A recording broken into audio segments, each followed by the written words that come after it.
How to say what is your name in Spanish? ¿Cómo te llamas? ¿Cómo te llamas? That's pretty friendly. So let's try it again. ¿Cómo te llamas? You would say, Me llamo Carlos, or Me llamo Pedro. Let's try it. Ask me. Me llamo Felipe.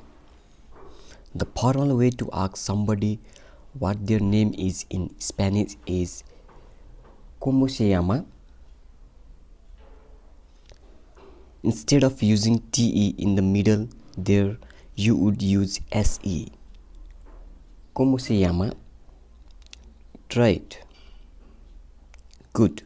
Repeat after me. ¿Cómo se llama? We have ¿Cómo te llamas?